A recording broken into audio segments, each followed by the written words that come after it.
it's time to talk Masters Golf on Prime Sports Network. Masters Week. Jared, this is it, man. I can hardly contain myself. It's the big show. I've been talking about it for months. It's here, finally. Yep. And you got press conferences the first couple of days, and you've got that par 3 contest.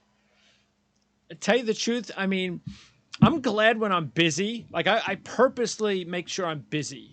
And I'm glad because it's the draft this month. So I've got a lot of stuff to do. I just because the worst thing that can happen is because, this time of year in sports, even though there are a lot of things, still you could, depending on what sport you cover, you could have a little time on your hands at this time of year, and that could make things hard to wait for the Masters to finally get started. And we talked about, too, the coverage. I haven't checked yet to find out whether or not I'm hoping, because ESPN, right?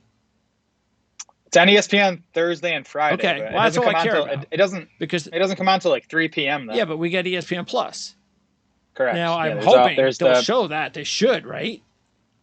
Yeah, there's the featured groups, and then there's the featured hole. That's okay. Coverage too. That'll so work. You can, and then like I mentioned, the Masters app is unbelievable. Did you download that yet? No. Well, why? What does it have on there? I mean, you can see every shot from every player within like 10 to 20 seconds after the shot is hit. The computerized shot of every player. Well, you see the shot. You see the shot tracker. Okay. But then within a minute from when the shot is hit, they have video of it too. Really? Because they have cameras set up on every hole now. Yeah. So it's not live, but it's close to live. Oh yeah. I mean, what do you care, right? As long as you follow it on the app, and that's all you're following. I'll check it out. The Masters app is probably the best app I've ever seen, and not just sports or golf, just just in general. It's so well done. Write that down. Masters app.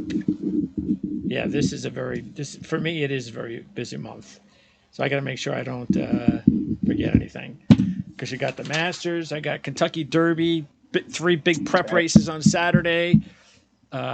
You've got the draft, which is consuming everything now for me for the next few weeks. The Our Lads draft guide, by the way, for you golf fans out there that double as NFL fans, the Our Lads draft guide comes out next week. And so they're available in hard copies and PDF versions. So, hey, if anybody out there would like a PDF or a hard copy, why don't you let me know and say something.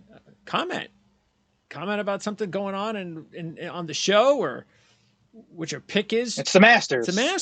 The Masters. Man. You gotta have something to say about the Masters. And then we'll give away a couple of draft guides for you football fans. But it's Masters Week. That's right. We've got a lot to talk about, and let's just kind of put to bed quickly what happened last week. Matt Kuchar couldn't get in. He didn't have what it took to get in late. Corey Connors doubles up. Another double up. This is getting a little bit commonplace. This isn't like the 4th double up of the season. Yeah. I was talking with some buddies after Connors won and just talking about how it's been a good season for course history folks. People that buy into course history, because we've had a lot of guys who have either repeated wins or just guys that have done well at a course previously and ended up winning. So if you're into the course history stuff, you've probably done pretty well this year so far. Yeah, so we're gonna and that was it, right? Nobody else got in.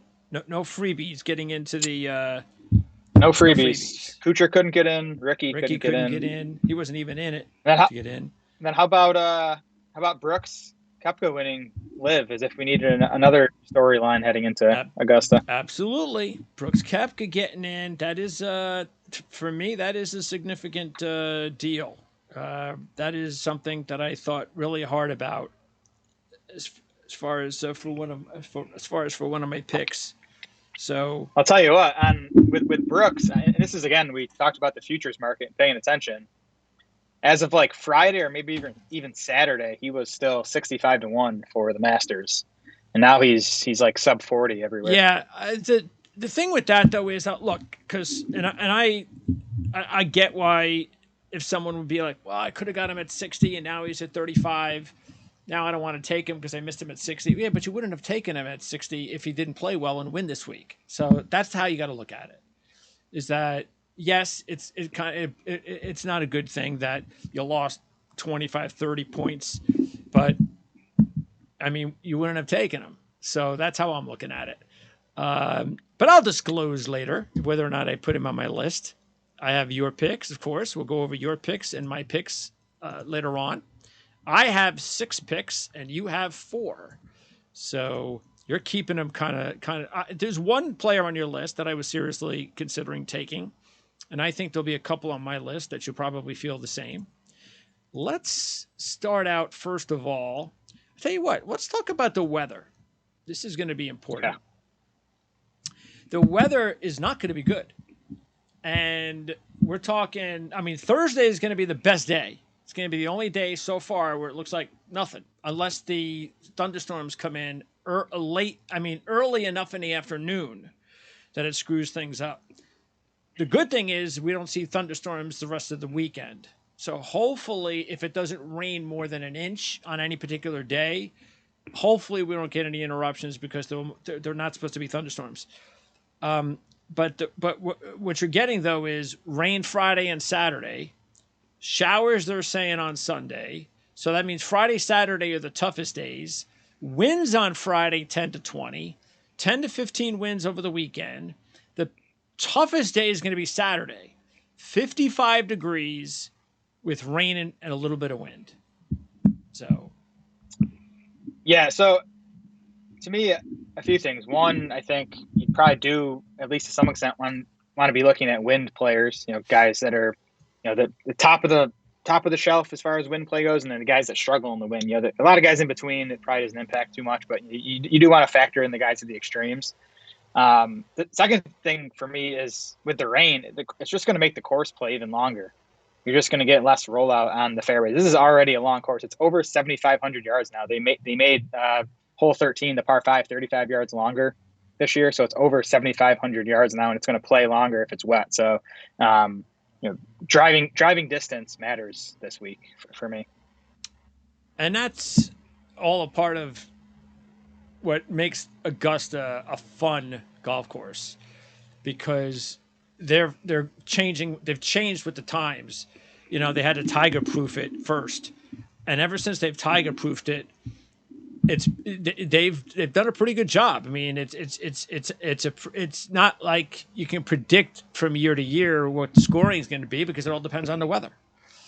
And That's why, I mean, who knows? Like you said, I mean, this might really hurt a lot of the shorter hitters. But then again, most of the shorter hitters, I think Trevor Immelman and Zach Johnson might be the only 2 short hitters that have ever won that I can recall. Yeah. I mean, Mike Weir was not much of a long hitter. Yeah. I believe he won too. So, yeah, it's always a distance biased course. The other thing I'll say is if you look at the numbers, like none of the elite golfers are short. Some of them are average. Yeah, that's true. Colin Morikawa comes to mind. He's average as far as driving distance. He's not short. He's not in the top 10 in driving distance, but it's not enough to knock him off the list for me, at least. Well, and that's because, I guess you could see that. Well, see, what I like to do too is a lot of times the stats, the trends are also very important, especially past performances. But when you see and you go, hey, you know what? I wonder if this is going to affect a certain player, because he may not be. Maybe this golf course you need longer hitters, and this player's not a long hitter. Well, the first thing that really kind of debunked that, well, how was the player played on this golf course?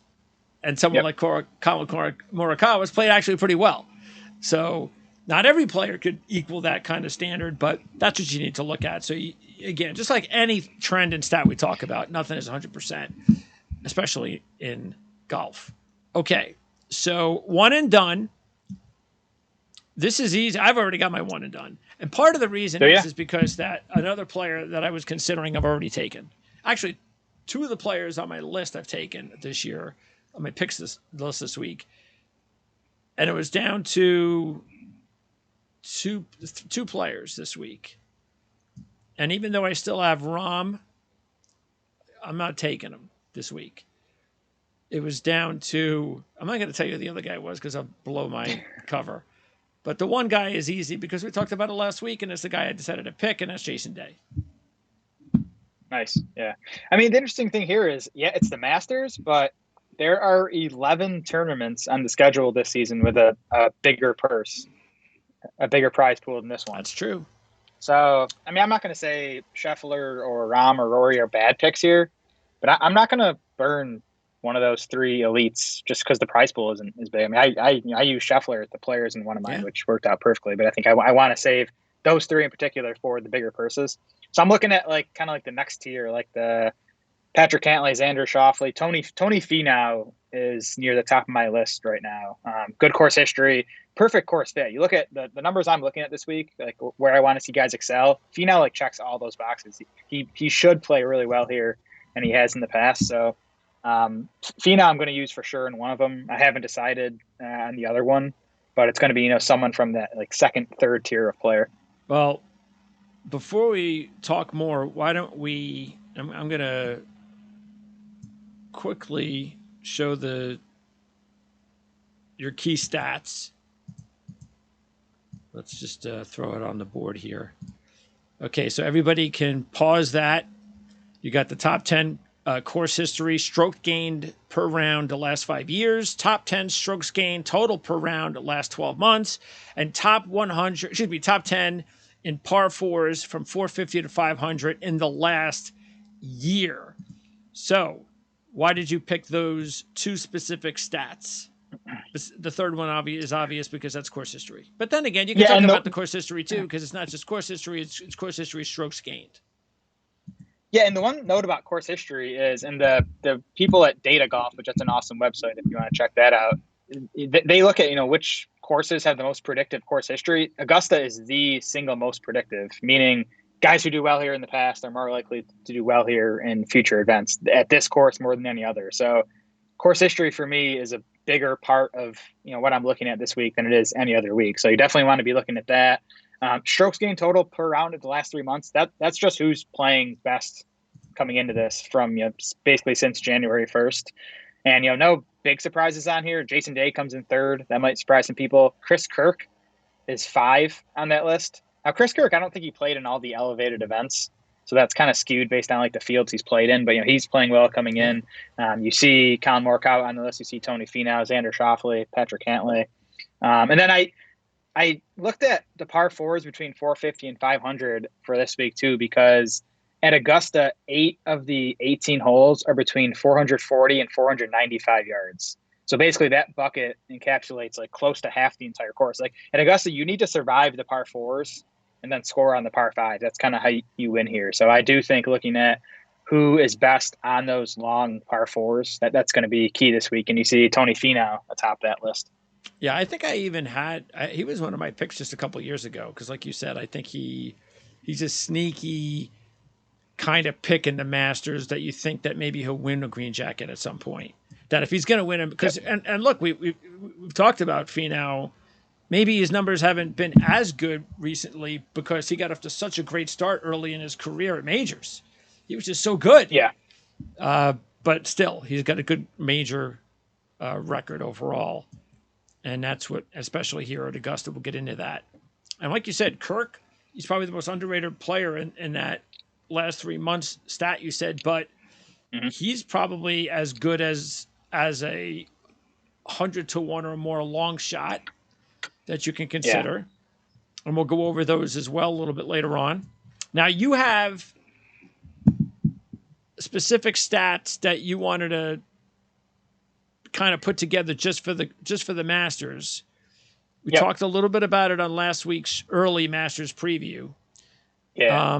That 8 of the last Masters winners checked specific boxes that you felt really made sense for the Masters. And what were those 3 boxes? Yeah, so 8 of the 11 last winners checked all 3 of these boxes. They had at least one previous top 10 at Augusta. So that kind of checks, the course history, familiarity with the course that we talked about. And then 8 of the 11 were averaging 1.9 strokes gained total or more in the 3 months prior to their win, and then 1.4 or more strokes gained tee to green. So those boxes just check this guy's playing well coming into Augusta. So we kind of know that's what we want. We want a player that's playing well, that's had experience at this course.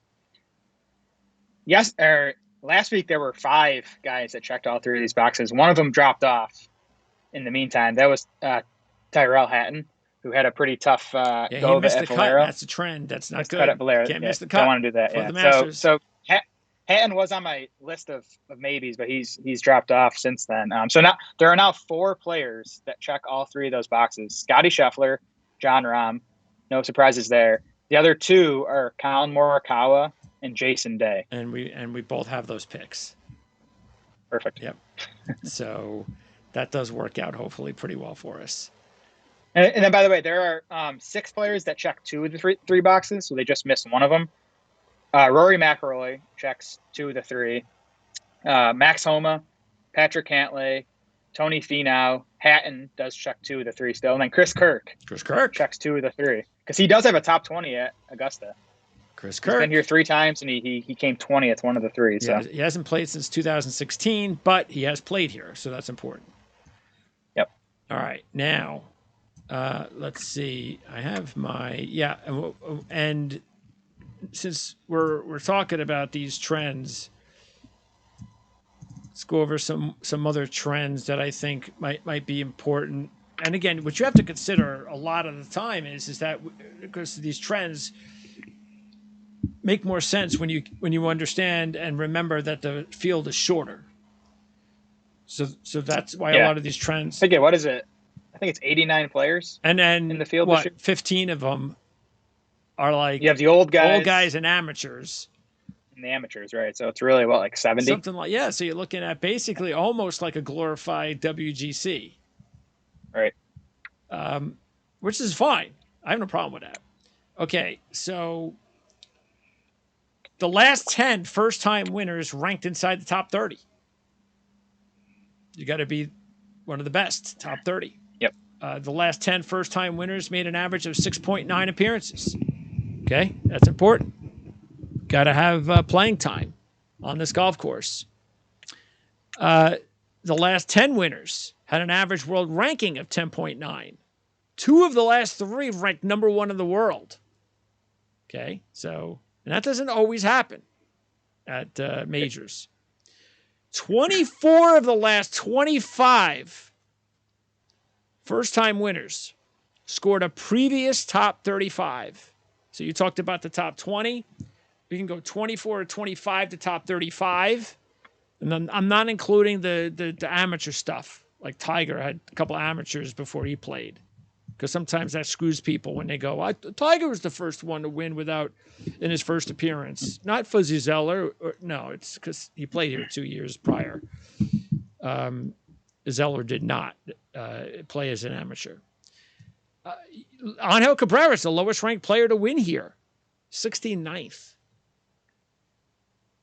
That's not that low. I mean, 69th. Nope. That throws out one of my picks, which I picked. But 69th, man, that's that just shows. But again, this is the field. Again, Zeller last to win here in his first appearance, 79. Larry Mize, the last to make this win, his maiden pro win. That's really rare. Cam Young. Who was that? That's the Cam. I said that's the Cam Young. Okay, there you go. Anyone, that's right. Anyone hoping for Cam Young? So Cam Young doesn't even have any win, huh? No win at all. Okay. Yep. And by the way, no player since Mize has won here without at least 3 prior pro wins to his resume. So it's not just. Let's just not even talk about Mize. I mean, you should have some pro wins on your resume. It doesn't have to be PGA Tour wins. This is where Hatton is in trouble because the last player to win after missing a cut in his prior event was Angel Cabrera back in 2009. So that's not good for Tyrell Hatton. So those are the other one that was a little bit kind of out in left field one, but I did notice is the last 10 winners had if you look at it when WGC match play started, and you're always going to get the best players in the world playing that, for some weird reason, since the match play took place 2011 to 2022, and we're not going to include 2020 because the Masters was in November, all 10 winners during that time span played match play. So I just thought that was interesting. But again, makes sense. That's not a surprise because the best players are playing match play, and then the best players win Justin the Thomas Masters. did not play match play this year. Right. he must have not heard that. No, probably not. Just from a betting odds perspective, looking at winners, you have to go back to Schwartzel in 2011 to find the last winner that was higher odds than 50-1. There you go. So what is that? 13 straight or 11 straight winners have been 50-1 or shorter. So that's why I'm not looking too far down the betting. Yeah, you really can't.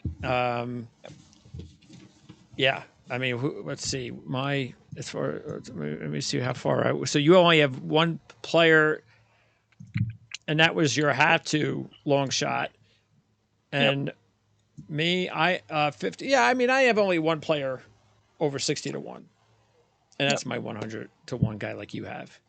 Okay, so let's go through the field, and I have a little bit of a setup here. What we're going to do is we're going to put some of these players into groups, make it a little interesting, and we're going to start with the top group: Scheffler, Rory, and Rahm. So these are the guys that are basically 7-7 and 10-1 or 9-1 or something like that. Yeah. I don't know, and things have changed because I haven't looked at it since earlier, probably about 5 hours ago. So let me see if anything's changed. Not really. So Scheffler, McIlroy 7-1, Rahm 9-1. Those three, who would be your pick? So I think Scheffler deserves to be the favorite. I'm going to go with Jon Rahm though. I just think he's kind of been out of sight, out of mind. He had to withdraw from the Players. Didn't play his best at match play, but that's kind of we know that's a volatile format. But go back a month and everyone thought Jon Rahm was the best player in the world. We know how hard it is to win back-to-back Masters. I think only 2 or 3 guys have done it. Tiger being one of them, obviously. But it's going to be tough for Scheffler to do that. So I'm going to go Rahm here. To me, Rahm and Scheffler are like a tier above Rory. And it's not saying Rory doesn't have a great chance because he does, but to me, it's like Scheffler and Rahm, and then Rory is kind of the clear third guy. Yeah, I mean, if I think let's see, one of the other trends I had on there was it Tiger was the only player, if you look at it, that it was a combination of Players and Masters. In 2001, the only player to win both the Players and the Masters in the same year. Now, he did it in consecutive events over 3 weeks because that was Tiger. It's interesting because you just mentioned Tiger's the last player to defend. Scottie Scheffler just won the Players. So could he break? It would be unbelievable if Scheffler could he do that? Can pull that off. Could he be? It'd be another Players, Masters champ and defending champ in the same year. And then Tiger, Nick Faldo, and Jack Nicklaus are the only 3 to go back-to-back at the Masters. Yeah, see, that's why I was like, look, if he does it, that's just awesome, but it's tough, so tough. Rory, the whole thing with Rory is this happens all the time, and this is the problem with and I just think that with Rory, especially when you get him here at the Masters, and I said this early in the year that I was thinking I was targeting the Masters, but I wasn't targeting the Masters thinking that he's almost going to be the favorite. And it's like the reason is not because people think he's the best player in the world. It's because they think he's going to get a green jacket, and they just think, as they do every year, this has got to be the year. And so extra money gets pushed on Rory and the predictions on Rory, and all of a sudden he's sitting there as like the favorite when he shouldn't be the favorite. Obviously, Scheffler and Rahm have played better than Rory this year, and yet Rory could go off as the favorite. It's crazy. And the crazy thing with Rory too is like you look at his Masters history and it's awesome, including the second place finish last year. But like, when's the last time he was really in contention and you thought he had a chance to win on Sunday? It's been a handful of years. Like he came in second last year. He never had a No, chance to win that thing on no, Sunday. So I feel like his final results are a little misleading. Not to say he hasn't been good here because he has, but I don't think he's been quite as good as you might think just looking at his his final finishes. agreed. So yeah, so I mean, look, to me, it's tough, but I actually think that this is why I think it's possible. I'm going to say probable, because look, if I really like one of these players, I might just go, hey, you know what? Even on our picks, I might just go, all right, I'm going to put like almost all my money on one guy. I just really think, because I liked Scheffler last year when he won. I hit Scheffler. I really liked him. Perfect. But I just think, again, Scheffler winning back-to-back tough. Rahm not playing like he did earlier 6 weeks ago. McIlroy, all of that pressure. I think this could be one of those years where, hey, they're all 7-1, 8-1, 9-1. I think those guys might not do it this year. Let's go with the another group. So I think that's very possible. So let's go with that one of the next groups, and we'll go with Spieth, Cantlay, and I'm going to throw Jason Day in here. Spieth, Cantlay, and Jason Day. If you had to pick one of those players, and by the way, I made sure that any of these players, these choices, did not have any of your picks on them. So Cantlay, Day, Spieth. That's going to be Spieth for me. Just Spieth in good form and with his Masters history, like he's. I'm not betting him this week. The number is too low, but he scares me. It's like Scheffler, then probably even like Spieth scares me more than Rahm, even just as someone I'm not betting. I would not be shocked. I expect him to be in the mix on Sunday, and I wouldn't be shocked if he wins. You know what it is too, is because even though he may be wayward a little bit, like we saw at Valspar. Yep, Valspar. That it's a little bit more forgiving at Augusta. A lot more forgiving. Which is why Mickelson's had so much success here. So, as good as Spieth's playing, if that's his only, even though the putting, again, you have to putt well at Augusta. And that's been the thing that has not worked out for him. That's part of the reason that he hasn't won yet this year. But it only takes that one event. Maybe if he gets rolling on Thursday, then that's really, because I look, and you talk about, maybe this is a good time to bring this up. And I mentioned it, teased it several times when we go over these round by round trends. You do not want to get behind early at the Masters. The last 17 winners began the second round inside the top 12. 12. That's nothing. Top 12. Second round too. Like that's one round. I can't be 13th after one round. Since 85, only 3 round one leaders went on to win. Okay, so even though that's important, leading is not. You don't have to lead, just be in the top 12. And since the first Masters in 1934, only 5 winners ended their first round outside the top 20. No player has ever won the Masters in 34th or higher position following the first round. The player who won with the worst first round position was, of course, Tiger, 33rd in 2005, 7 strokes back. Faldo in 90 shared the record of strokes behind after round 1 with 7 as well. And only one winner in the last 17 ended round 1 more than 4 strokes back. So you can't get behind more than 4 strokes back in the first round or you're in trouble. How crazy is that? That was Justin Thomas last year, by the way, too. Because he was my big bet at the Masters last year, and he got off to such a bad start on Thursday. He ended up coming like top 10. If he hadn't got such a bad start, he probably would have won this thing. But speaking of Spieth and getting off to hot starts, I think I might. I don't usually bet first round leader, but I might just because it's the Masters. I saw Spieth 25-1 to be first round leader.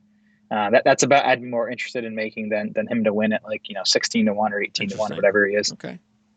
Yeah, that's a tough one. And the reason is because I have both of those guys on my list, Day and Spieth. So I didn't think I was going to go with Spieth because the odds were low.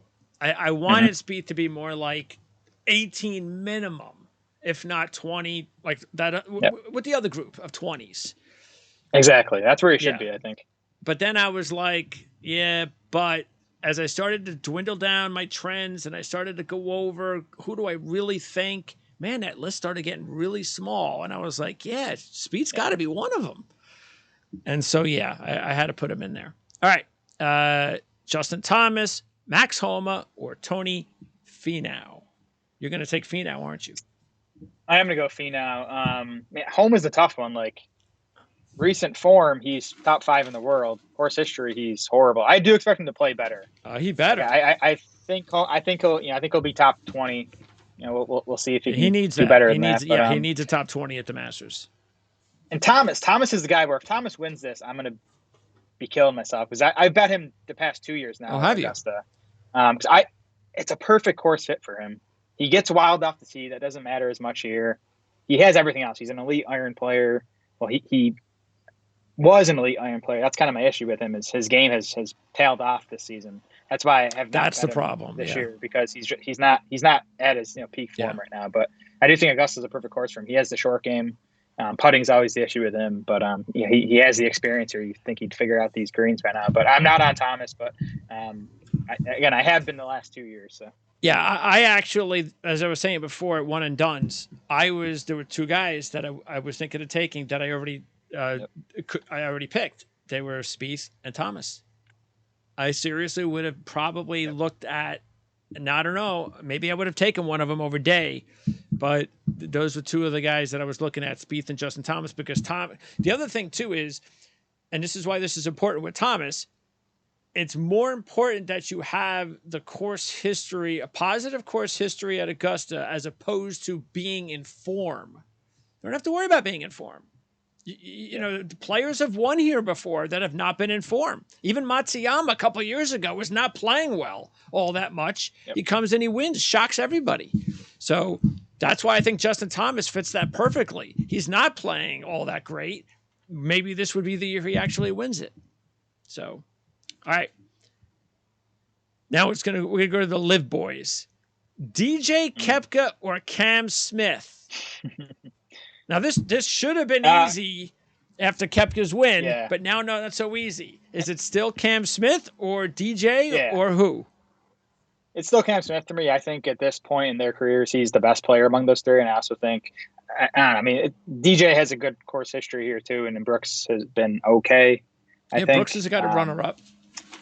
But yeah, Cam Smith's course history is excellent, is awesome. Yeah. And again, I think it's a good fit for him too, with the kind of creativity you need and the short game you need. That's Cam Smith, so he'd be my pick among those three. Okay, Young, Zalatoris, or Burns. So you kind of you're really done on Zalatoris for now. I hate it. Yeah, I am. It's not the putting.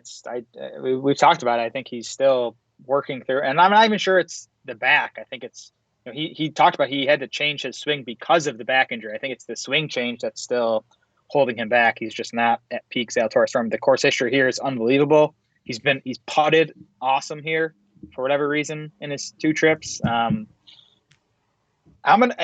said Cam Young's not gonna win, but I'm gonna go Cam Young among those 3. He's a good fit. He's one of the, if not the longest player on tour right now. I'm surprised that he struggled so much last year. Yeah, and it's one go around. We talked guys struggle their first time at Augusta, so I think eventually he will be good here, and it would not shock me if that starts this year. Zalatoris could be an interesting play because he's 35-1 now. Yeah, I think he's going to drift even. He might be 50-1 by Wednesday rolls around, because no one's put a buck or two on him if he's 50-1. Yeah, it would take a lot of self restraint for me not to. I mean, why not?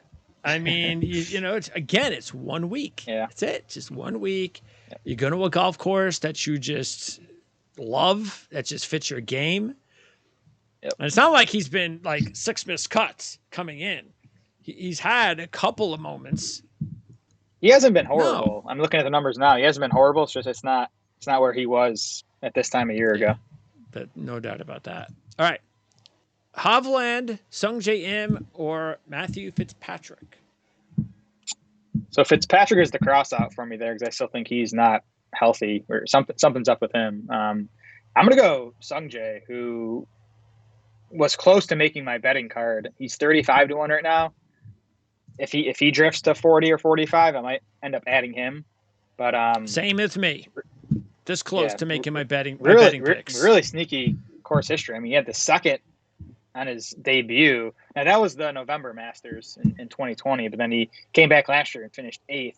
I was actually watching. They were showing last year's final round on the Masters YouTube channel a couple nights ago. I was watching it, and Sungjae was, obviously it was Scheffler basically cruising to win, but Sungjae was like kind of there in that group to kind of vying for second, third place. He played really well in that final round last year. I think it's a good spot for him. I do worry about if it gets too wet and it plays longer. He's not the longest player, so that wouldn't help him. So hopefully the weather improves a bit if you're betting on Sungjae.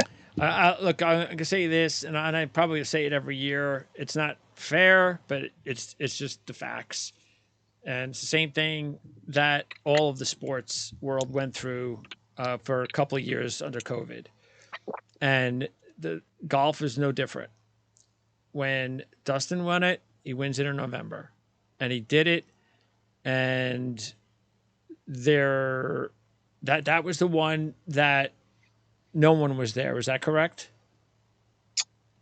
Yes. If people were there, it was very limited. Because one of them was no one there.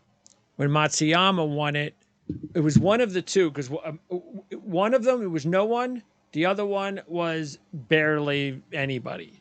Just a little. So bottom line for me, you take the crowd out at Augusta at a major, and the pressure is a lot easier, and it comes off of you. I'm sorry, it's not the same. It's just not. So agreed. And the course played way different being in November. Well, for the November one, correct. So for me, when you don't have the crowd there for those 2 years, not the same. Rose, Hatton, Lowry. Yeah, I like them all as I don't think any of these three are going to win, but I like them all as like top 10, top 20 plays if you're into that stuff. I'm going to go Justin Rose there though, who has a win earlier this season and has a long and excellent course history at Augusta. So he'd be my pick among those three. Yeah, I said last week. I mean, I really thought Rose would have won one by now. The fact that he won earlier this year, it's a great sign that maybe he's got a big win in him. And this is an event. Matter of fact, I believe he's been the first round leader a couple times. He was very like, oh, Justin Rose is leading another Masters kind of thing. And then he would always crater on Friday. Yeah. He shot a 65 round one in 2021. He was the first round leader by 4 strokes. Yeah, so he's probably led there 2 to 3 times in his career. So you're talking about a first round leader. There you go. Yep. Justin Rose would not be a bad idea. Tom Kim, Sahith Theegala, and Mito Perez. And what do all 3 of these have in common? Debutantes. There you go. Which one would you go with? Man, I still think Tom Kim is the best player among those 3, but I think it's the worst course fit for him because he's on the short side. I'm gonna go Mito. Mito, yes. Who obviously almost won the PGA Championship, and he obviously was never on that golf course. Right. Yep. And did he has? Oh yeah, these are all the debutants. He has not played the Masters. I was going to say, but yeah, I'll go Mito there. And then the last one, and this should be a fun one, and maybe this is just all about. You wonder if all 3 of these guys can make the cut. I think they can, because every year in the Masters, you're going to see a guy that's usually like 60 years old, 70 years old that makes the cut. Like Sandy Lyle, one of the couples was really infamous for like hanging around even until the weekend just about 5 years ago. But Tiger, Phil, or Bubba? Not Phil. He hasn't been good on live even. It's Augusta though. I'll go I'll go Tiger. I mean, they all have good course history here. I'll go Tiger. I think he'll get off to a solid start like he did last year. The issue is he kind of fades over the weekend because his body just kind of wears down. But I think he'll play well enough early. Yes. Yeah, I think he'll play well enough early to beat out those other two. Okay. Now, before we finalize our analysis of each player and then give our picks as we go along, we're going to start from the back, meaning I'm going to ask you which and we both have in our weekly picks, we both have to take a player that is over 100 to 1. So that's already part of our picks that we'll get into a little bit later on, and I'll put them on the screen here in just a little bit. So we're not going to count those guys, those two. So let's go over any other player from 100 to 1 or more that now could be $3, $5, $7. You're going to spread around a buck on several players, not the player that you've already used for your pick. Which ones would you do? I think Tom Hoagie's interesting at 100 to 1 just because we've talked about him in this show a few times. He is truly like one of the 10 best iron players in the world. Now, the other parts of his game aren't awesome, but if he has one of those incredible iron weeks, that can 39th last year in his first appearance, which is not all that bad. Yep.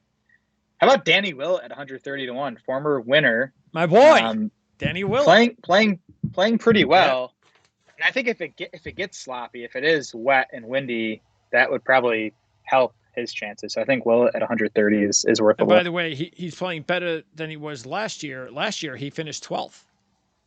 Yep. So, anyone else? Kurt Kitayama. Kurt Kitayama, who I just picked up on my fantasy team last week, as you saw. He's long. He's long off the tee, and he just won Bay Hill against a field stronger than this one. Also, so I think he's interesting. First-timer. Yeah, so that's the knock against him. Right? And maybe even Kirk, right? At 130 to 1? Yeah. I mean, I worry about the distance for him, but like we said, he's playing awesome, and the irons are good. The short game, his short game was unbelievable last week. I mean, I had him in one and done, so I was watching him closely. He didn't play super well, but the short game just kept bailing him out, and that's definitely useful at Augusta. I'd probably put a buck myself on Francesco Molinari because he's 300 to 1, and he almost won here a few years ago. Yep. Those odds are just ridiculous. But I think you've pretty much gone over the who's a crazy one? He's 300 to 1. Cameron Champ, Cameron Champ sucks everywhere except Augusta. He comes to his Augusta track record 19th, 26th, 10th. Well, 10th last year, and he was playing horribly coming in. He's playing horribly coming in this week, but he obviously likes the course, and it doesn't make sense. He's a bomber. Exactly. Yeah. So 300 to 1. That's why I'm surprised. And I know he hasn't played here too much, but I thought that Thomas Peters, because I picked him as a long shot last year, and he missed the cut. He was terrible. But he actually finished 4th in his first appearance in 2017. And he has played better the last couple of years because he got off to that good start, that 4th place. So everybody thought, hey, look out. Disappeared for a few years. The last couple of years have been pretty good for Thomas Peters. So maybe he does also be somebody to keep an eye on. What is he, like 130 to 1, something like that? All right. Yep. So those are the long shots. Now, let's go with our picks. And we're going to start with, I said Spieth because he's the lowest one on the board at 16 to 1 as far as our picks. So he's my top pick. And then the next two players are yours. 22 to 1 and 25 to 1. So I'm going to also, where are the picks? I'm going to shoot the picks up. So we're going to start with your top pick, Xander Schauffele. And Schauffele has got those 2 top 5s and the runner-up. So, but he also has a miscut last year and a 50th. I just, with Schauffele, man, there are several players that are good players that I don't know whether or not they've got the. And Schauffele's one of them. Yep. Cantlay's the other. Yep. Best buddies too. Those two. Maybe that's not a surprise. Those are the two guys that are within that, top 7 on the board that I just can't do it, even though Schauffele's got the good history. Cantlay doesn't really have a good history there, but Schauffele's got so why are you rolling the dice that Schauffele could be the guy this year? Yeah, this isn't a numbers thing, but I still do believe in him. I think he's gonna win a major, at least one. I think the Masters is a good spot for him. You mentioned the thing here is that miscut last year. I know that was one of your trends. A guy hasn't won in a long time that missed the cut at the Masters the previous year. So Schauffele would be a bit of a trend buster if he wins. But no, actually, like you said, the miscut was the miscut the previous event. I thought I saw a trend somewhere too, though, that it's been a while since someone missed the cut the year prior at the Masters. I don't have it in front of me, but I think I saw that. That would make sense. But yeah, I mean, 2nd, 17th, and 3rd in his 3 Masters prior to last year. He had gained in 6 straight rounds, gained strokes to the field in 6 straight rounds, and 10 of his last 11 rounds at Augusta prior to last year. So the course history really is strong. Good recent form. Schauffele's 8th in this field in strokes gained total in the last 3 months. So doesn't quite make that cutoff I talked about with the 1.9 strokes gained over the last 3 months, but he's super close. And again, I think it's a good course fit for him. The 2 things I want to see from players this week, good on those long par 4s. Schauffele is 7th best in this field on those par 4s between 450 and 500. Okay. And then par 5 scoring. I think you've got to score on the par 5s. Schauffele is 11th best in this field in par 5 scoring over the last 12 months. Yeah, and the funny thing is I remember when he came out, like, what was it, 5 years ago? Something like that? 4 years ago? Probably more than that even. I mean, when he came out, like when he actually started competing and playing well, it was like, who is this guy? He did not have some great college career. He was just a regular player that just came from nowhere and almost instantly played really top golf. And it was just so surprising. It just shows you just never know. All right. Your next guy, this is the guy that I almost I might have had him on my picks. It's possible if you didn't take him. That's Colin Morikawa. He's played here 3 times and has improved each time he's played, including 5th last year. So if that trend continues, he's going to be dangerous this week. The only thing with Morikawa, kind of, Schauffele's kind of in that. I don't really. The match play is it's a little different kind of animal, but both players kind of played better once the season started. But the last 4 to 6 weeks, they've kind of cooled off a little bit. Especially Morikawa. He only has 1 top 10 in his last 5 with 2 missed cuts. But again, like I was saying with Justin Thomas, don't have to be playing great going in. And this apparently is a golf course that he just keeps getting better at every time he gets out there. Yeah, that's what I like, the upward trend on Morikawa at Augusta. You look at the round by round stuff for him at Augusta. Morikawa lost strokes to the field in 2 of his first 4 rounds here. He's gained in 7 of his last 8 now. And he's talked about it. I saw an interview with him pretty recently how he hits the fade off the tee and with his irons. And generally if you're a righty, you want to be hitting draws at Augusta. But he kind of talked about how that first start he tried to play a different game. He tried to hit draws here. And he's learned since that he can play his game. He can hit his fade and still succeed here. So I think that's what he's done in those last 2 tries where he's come 18th and 5th. The best iron player in the world, and the stats back that up. He's 1st in strokes gained approach over the last 12 months. And yeah, like you said, he's cooled off a little lately, but still, you look at the last 3 months, he's 7th in this field in strokes gained total and 2nd tee to green. Now, I do want to watch the weather for Morikawa because wind and rain would not be good for him. He's not a good wind player, and again, the rain would make it tougher on a quote unquote shorter hitter like Morikawa. So hopefully that the forecast gets a bit better. But I do think 25-1 is a good number for him. Okay. Next up, odds wise, would be my pick, and this is the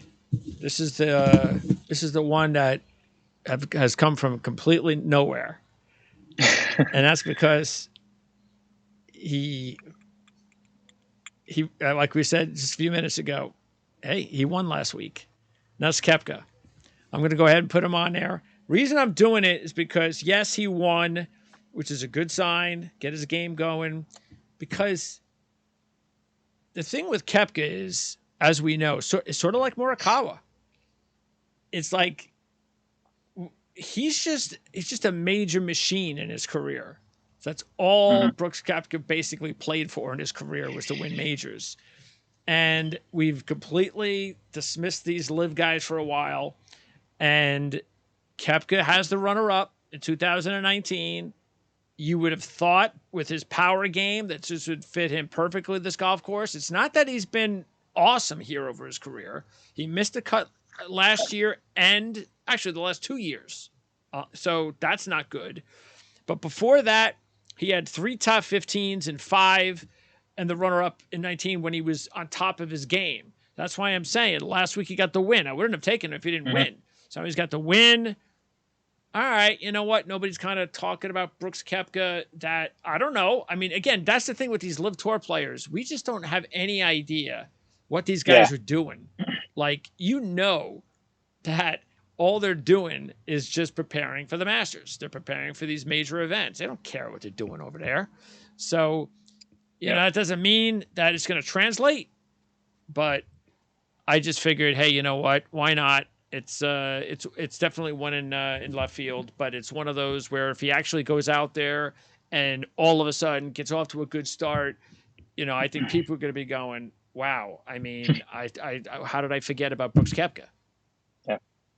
Yeah, the live stuff is so fascinating. I can't wait to see how those guys play. I was watching the Cam Smith press conference this afternoon. He definitely seems motivated to like prove that these guys on live can still play. They're still serious about golf. So I have the top 10 strokes gain on the live tour this year. If you're interested in hearing it, sure. I don't know how much we care because about the motivation, but Brooks is 8th on that list. This is strokes gain leaders in the Masters field from live guys. So it's not including all of them. It's guys in the field, but Dustin Johnson's 1, Mito Pereira is 2. Hey, Mito. Cam Smith is 3. Joaquin Niemann 4, Patrick Reed 5, 6 is Sergio, 7 is Gooch, 8th is Brooks, 9th is Kokrak, and 10th is Answer. So really the top, so those are the guys. Most of those guys are the guys we probably would figure. Is there anybody that's not in there that we're surprised? Those are the guys, right? I think so, yeah. That just shows you they're not screwing around. They're still, they may not be winning, but again, that's the thing, is that they may not be winning, but that's not. Now, maybe once the major season's over, I have no idea what their schedule's like. I don't know if they've got a few events after the major season, but I would bet you that once that happens, then you probably see them gear up and they probably want to win more in those events. I don't think they care about winning there until the majors are over. Yeah, sure. So it's the same thing that we talk about when we would say on the PGA Tour. Like when anybody would go to these events the week or two before, they're gearing up for the Masters. They're trying to get there. That's why they want a golf course that's similar to the Masters setup, because it's the same thing over there. All right. Next up, we have 2 players at 40-1. I have one of them. It's my second pick. You have one of them. It's your third pick. We'll start with yours, Hideki Matsuyama. This surprised me. Yeah. Now, look, he's already got a win. So you're going for 2 green jackets from Matsuyama. He's made most of his cuts at Augusta. It's a really good golf course for Hideki.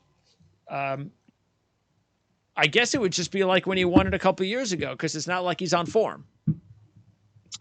Yeah, you talked about Brooks being someone who kind of came out of left field for you. Same deal with Hideki for me. He really was not on my radar until about 12 hours ago when I really started to dig into these numbers. I think he's playing better than the results. Realize. Yeah, he withdrew at match play. We wondered if it was a neck thing. I'm not concerned about the neck. That he just played 4 rounds at Valero the week ahead of the Masters. If he was hurting, he would not have done that. He came 15th at That's Valero. okay. Prior, the week before match play, he came 5th at the Yeah. Players. He's gained off the tee and on approach in 4 straight events now. So I think he's playing sneaky well, and he has that awesome Masters history. 2021 win, 13th in 2020, 14th in 2022. He has top 10s in 2015 and 2016. He's been all over this leaderboard for the past 10 years now. So at 40-1, I think he's a pretty interesting shot to take. Yeah, because it's happened pretty quickly. Because really, if you at the beginning of the year, he wasn't playing well at all, including back-to-back missed cuts. And that's why I wasn't considering him to start. Yeah. But then I started to dig into his numbers, and again, I think he's kind of on form right now, actually, sneakily. So, but again, value, the name of the game, at 40-1. Now, Jason Day's numbers.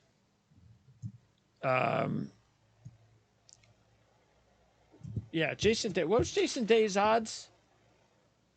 22, I think now. Let's see. What were they? They were 22. Okay. 22-1. Yeah, because I skipped over Jason's. So Jason, well, I already said I picked him anyways, my one and done. But the part of the reason I'm going with Jason is because of the fact that he's got the course history that we really like. He's playing incredibly well. In all events this year, all top 20s, every single one of them. 5 of those top 10s, 2 of those top 5. So he hasn't had a bad week. And that's important because of his health, which, by the way, was like half of the questions that he was talking about in his press conference today was about his health. And what I like is I kind of like the fact when I was hearing him talk about how he really, it was a bummer that he didn't play last year. So I think that little extra motivation about not playing there last year, just going to a golf course that you love so much, that you've had success on before, you're playing great golf, you're back. I think that's just extra motivation for him to kind of maybe even relax a little bit because, hey, I'm here and I'm fun. I'm going to have some fun. So, yeah, I just think he's I think with him, though, just like any player that's going to win here, he's got to get off to a good start. Yeah, he's one of the 4 players that checks all those 3 boxes I talked about. He's playing awesome, and he has the course history.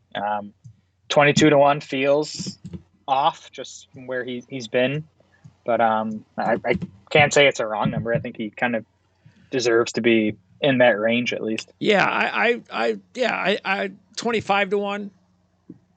I think that's what I got him in my sports book. Now you got him. You took him what? I got him at 60.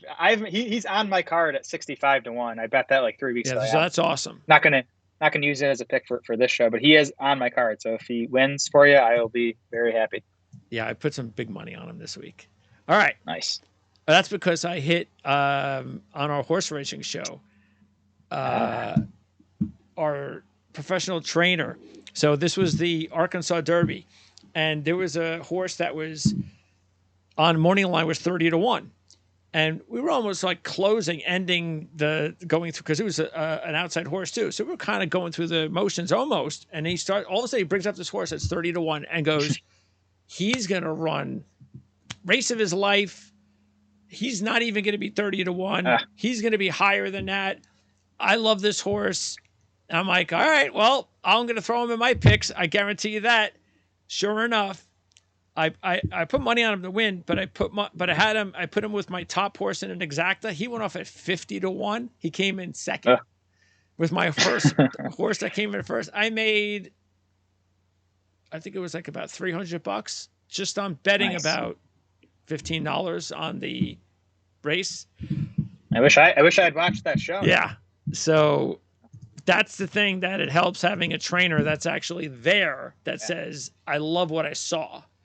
You don't get that on a lot of other shows. Most guys are handicappers. They're good at what they do, like John Hardoon on my network, but it helps to have somebody that's actually physically there that sees how they play. But anyway, so I had that extra money. So I threw a few extra bucks on Jason Day. All right. So before we get to your long shots, I have 2 more players on my list. One of them you already know. Actually, both you know, because I talked about him last week. Justin Rose at 55-1. Again, as I said before, I really think that if he's going to win another major before his career's over, this is going to be it. He's made almost every cut here. He's only missed twice. 10 top 20s in 17 appearances. He's got 2 runner-ups. So he's got the win. And then Shane Lowry is one of my other picks at 60-1. And we talked about that last week. The fact that Shane in his last 3 trips here, better each time. 25th, 21st, 3rd last year. And he's got the major pedigree, so that's not something that would be too big for him. Now, let's go with our official long shots. Your official long shot at 130-1. You're going on the Live Tour for Mr. Abraham Answer. Yeah, like I don't want to take a live guy. And listen, Cam Smith could have won. I wouldn't be shocked, but I don't want to take a live guy at 20-1. There's just still too much unknown for me. But 130 I thought you were going to take one, Neiman this week. Yeah, I gave him a look. His Masters history isn't as good as I thought it was. I know he had the good round 1 when he played with Tiger. That was last year, I think, right? That kind of stuck in my mind. But he hasn't been quite as good here as I thought. But yeah, Answer at 130. I just think it's too big of a number for Abraham Answer. It is, yeah. And he's trending in the wrong direction at the Masters. He came 13th on his debut here, 26th the next year. He did miss the cut last year, but overall, that's still a pretty nice course history. His live results have kind of been so-so, but who knows how much that means. Answer did win the Saudi International back in February. That was basically a live field plus Cam Young. Cam Young played in that one. He held off Cam second. Young. That was like a battle all day. So Answer is obviously playing pretty well right now. So I think 130-1, he's worth a shot. And I went with an oldie, but somebody that I won with. I picked him the year he won the Masters many years ago. Adam Scott at 100-1. Because again, once you get to this level, like we talked about, it's not easy finding guys that you really like. But I figured I'm going to go with a guy that I know, sort of like going with Rose. I'm just going a couple of guys with long shots that just love the golf course, that are major champs, and that if you're going to take older players in majors, you're going to take them at Augusta. Yes. Out of any of the majors, this is the golf course to take the older guys. And so I figured, okay, Adam Scott loves the golf course. He's had some moments this year. It's been disappointing for the most part, which is the reason why. Matter of fact, I looked at it on what was, I think it was, my webs on Bovada that I put money on. It was 150-1. So I thought that was extremely disrespectful for a past champion who's not playing that bad.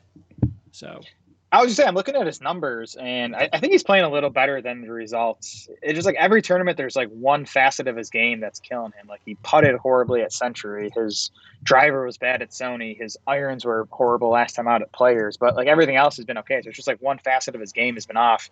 If he can, clean that up, like you said, he does have the experience here. So let me ask you, out of the, let's see. Oh, that's right. I already have that. All right. So I tell you what, let's, before we're done here, are there any other players, like if you had to pick a nondescript player, just somebody from really complete left field, that may be a good fantasy play this week? Yeah. So like guys that pop up high in my model, one of them is Keith Mitchell. Keith Mitchell. I'll give you a few more. Let me just pull up Mitchell quick though. Yeah, he's a bomber.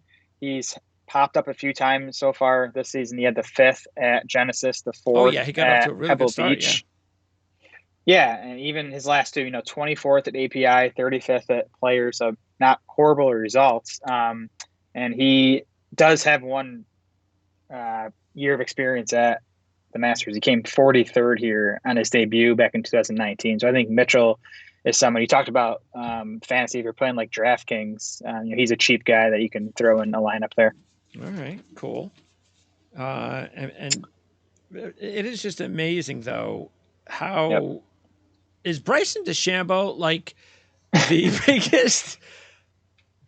Like it's sad. It's sad, really. I mean, I thought he was, going to be one of the greats. He was trending that way for a few years there. And then, see, the thing with some of these players that have struggled and that are on the live tour, I just wonder about the whole financial part of it.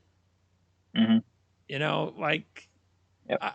I don't know. But yes, there was that little moment that it just looked like, watch out. He's gonna be the next like great player for like 5 years, and he just disappeared like that. Yep. But then again, he disappeared. He went on the live tour. We should mention Corey Connors, who yes, is coming off the Corey win, Connors. And last 3 years at the Masters, 10th, 8th, and 6th. Yes, he's gotten better every time he's played. Matter of fact, miscut, 46th, 10th, 8th, 6th. You can't have a better trend line than that. Everyone's better than the next one. Yeah. Now, I'm not betting Corey Connors at 40-1. That's crazy. 40-1. That's crazy. But yeah, another guy for DraftKings. I think he's obviously a nice value play. One other guy that popped up for me is Minwoo Lee, who was in the mix there at the Players. He came 14th here on his debut last year. He's longer off the tee than you'd think. He's not a big guy, but he hits it far. So I think as last year would suggest, this might be a good course for Minwoo Lee. There you go. I like some of those, especially the Corey Connors one. Yeah, I mean, he would have been a good pick if he didn't win last week. But asking him to win the week after win the Masters the week after winning, it's just bet him top 10. That's probably a good bet. If you can get that, absolutely, definitely. Because matter of fact, top 5. Because if he follows his trend line, he's going to be in the top 5. Right. So Corey Connors. All right. So once again, you're one and done. What is it down to? I'm going to use Finau for sure in one of my two. And then I'm looking at like Xander. You got me thinking about Justin Thomas. I'm not betting him. I might use him in one and done because I don't think he'll be very popular. I agree with that. I could see him being forgotten. But yeah, Finau for sure I'm using. And so your other list is anybody? Still. So it could be Matsuyama? Still waffling. I don't think I'll use Matsuyama. You talk about somebody that's not going to be used. Yeah, that's true. I think the farthest down the board I might go for one and done is actually Sung Jae. We talked about. That's a guy that won't be used. Yeah. So I'm going to try to go someone low owned this week because I think too many people are going to use the elite players just because it's the Masters. But you look at the prize pool. It's not. It's the 11th highest prize pool on the season. So I don't think you definitely don't need to use one of the top 3 or 5 players in the world. Yeah, that's why I think Day's even a good pick because Day's a great pick. I don't know how popular he'll be. Probably he won't be super popular. I think Spieth's going to be really popular. I was just gonna say I think Spieth's going to be the most popular pick. So. By the way, just closing out some of these round by round trends. The last ones we're going to talk about are the final rounds. The last 33 winners since 1990 began the final round in the top 5. How crazy. The reason this is so crazy for me is because everybody talks about like Saturday is moving day at Augusta, the Roars, the Eagles, and all this kind of movement. But this is not a movement golf course as far as the leaderboard. Now I'm talking about the final round, but the same thing, in the third round. I wish you didn't tell me that, Trem, because that makes like the Sunday viewing experience less exciting, just knowing it's going to be one of those top 5 guys. Well, that's part of the reason why I was thinking maybe, one of these weeks we'll do a live Friday live betting report. This ain't the event to do it. Yeah.